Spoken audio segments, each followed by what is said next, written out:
All right, the last thing we're going to do today is talk about what's called an icon font. And before we talk about that, there's a couple things I kind of want to go over. There's a skill, it's not specific to this, but it's a skill I want to go over. I talked about this before, but it's the idea that you can actually apply multiple classes to something. Okay, so I have this page here. It's got some basic, HTML. There's some headings and some paragraphs here. And I have some classes, okay? So I'm gonna come in here and I'm gonna apply this class called red text. And if I preview this, it makes my text red. And I'm just gonna go to this H2. I'm gonna do the same thing, red text. Okay. Oops. Computer's being a little bit slow here.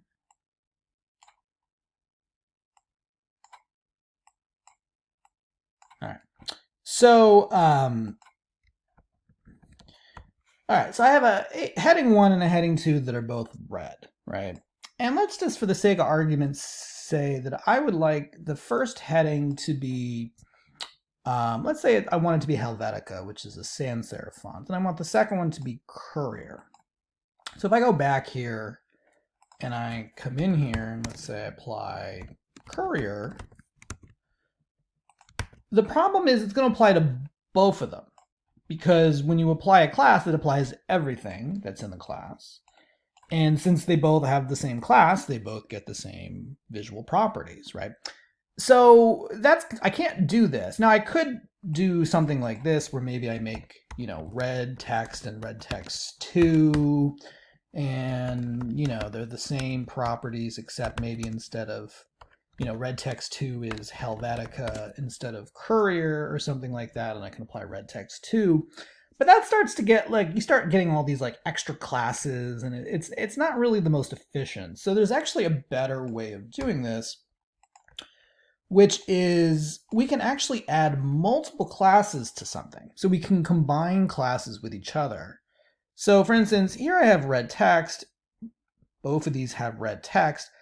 For one of them, though, I'd like to use, there's another class here called Font Courier, which sets the font to Courier, and there's one called Font Helvetica. It sets the font to Helvetica. So what I'm going to do is I'm going to come inside of here, and I'm going to say Font Helvetica. Okay. So what I've done is I've applied two different classes. This is the first class. This is the second class that's being applied to this H1. A couple rules. One, there needs to be a space between your classes. It doesn't matter, which one comes first. It doesn't matter as long as there's a space. The other thing is you want to make sure you do it like this and not repeat the class like this. This is what you don't want to do. Okay.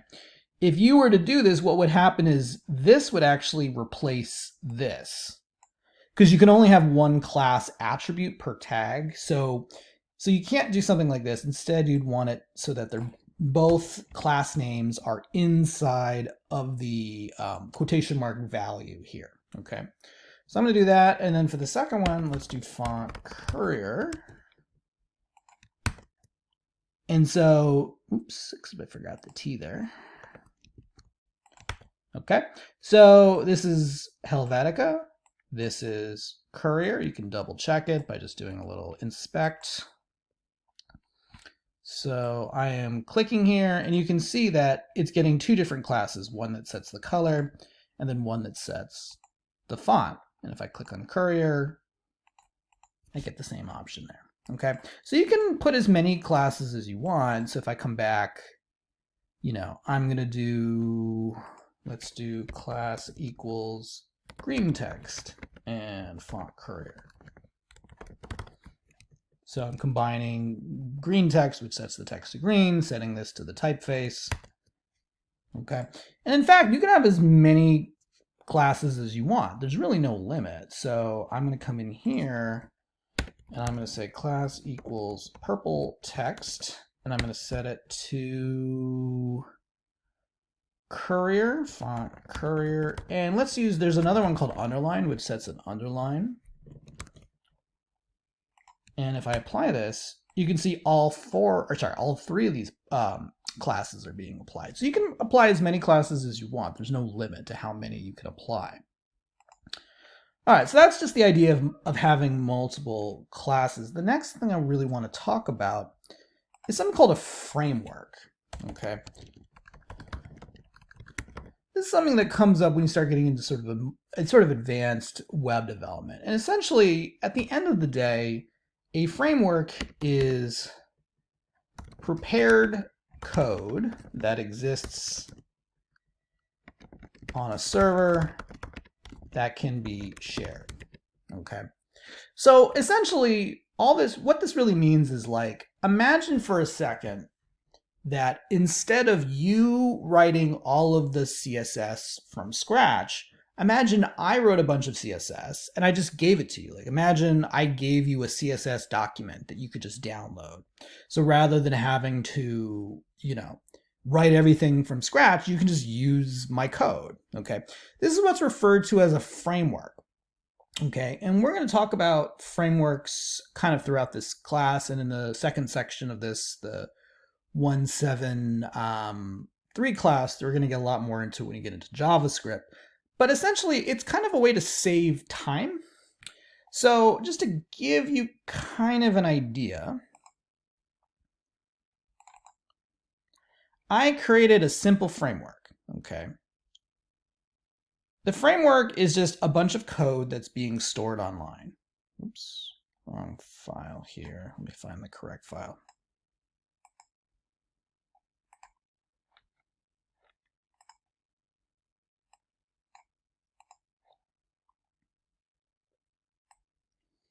So essentially, the CSS file is stored on a computer, okay? It's my computer or my server, okay, just for sake of argument here. I'm not storing it on the 00 web host. It's being stored on a different server called GitHub, which you might talk about in the 1.7.2 or 1.7.3 class. But essentially, I have a bunch of CSS, okay? In fact, I can show you the document. It's stored online. There's a little link here you can use. So the file is stored online, and then this is the CSS. Okay, this is stored on my server. So there's something called button green, button yellow, button purple. There's some text-related classes I made. There's some about the font size, shadow, blah, blah, blah. Okay? So to work with a framework, essentially, you just need to know where that file is being stored. This is sometimes referred to as a content delivery network, or a CDN, okay? So from time to time, you'll hear me say the word CDN, and a lot of times CDNs have to do with things like certain add-ons, like icon fonts, or it could be something like Bootstrap or something like that. Essentially, at the end of the day, a CDN basically just means files stored online to be shared as efficiently as possible. Now, in a more complex way, there are ways to make the more efficient. That can get a little more technical. But for now, all we really need to do is just know the location of the file online. So this is the location of that CSS document, okay? I'm going to add this framework to this document. This is just a regular, document. It's got some HTML in it. I'm going to come in here and I'm going to do that link tag, okay? And instead of putting the name of a file like style.css, I'm going to put a URL that goes to that CSS file that's being stored online. Okay, so I did that. Now, at the moment, it doesn't really look like anything happened, but what I can do now is I can apply these CSS classes. So what I'm going to do, I'm going to come in here, and there's a class called button green. Class button green. And let's go back. And if I refresh, Now this is applied because I've connected to my CSS file that's being stored online.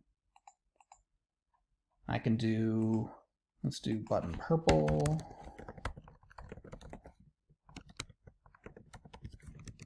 I'll make it purple. Okay. I can apply multiple classes like we just talked about in the last example. So for instance, if I wanted the text to be courier, that class is called text courier. So I would come in here, text courier.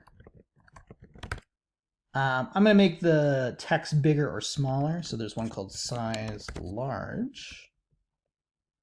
I'm going to come in here and let's do size small. Okay.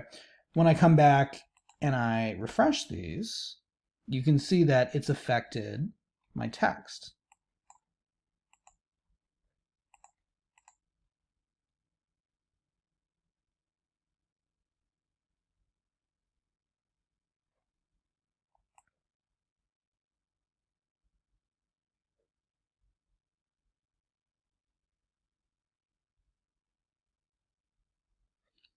Okay.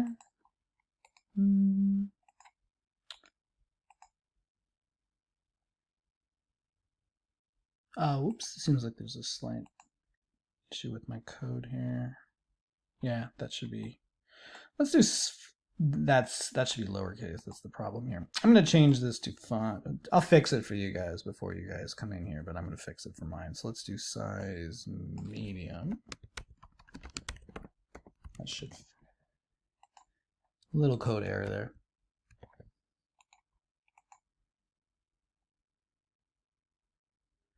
Why does it keep having trouble?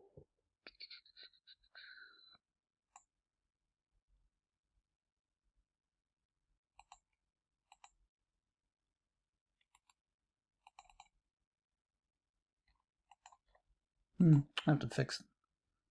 I'm not sure what I forgot a semicolon, but it shouldn't normally matter. But anywho, let's try a different one. That one's, I'll have to go back and work on that. Let's try the shadow. I should put a shadow applied there. Hopefully I should have fixed this by the time you guys try this out. I should have vetted my thing a little better. Okay, there's the shadow. Okay, so that's the basics of a framework. Is essentially, you know, you're just applying CSS that comes from a different, you know, someone else's CSS. Okay, now you might be going, well, why are we bothering with this? So in the next video, we're going to talk about something called an icon font. Okay, and an icon font's job is to make creating icons, little icons like hamburger menu icons or social media icons and things like that, easy to create and easy to manipulate using CSS. Okay, so in the next video, we're going to talk about that. We're going to talk about something called Font Awesome. We'll talk about how to set up an account with Font Awesome, how to bring in the CDN or the CSS for Font Awesome, and how to look for icons and apply them in your code.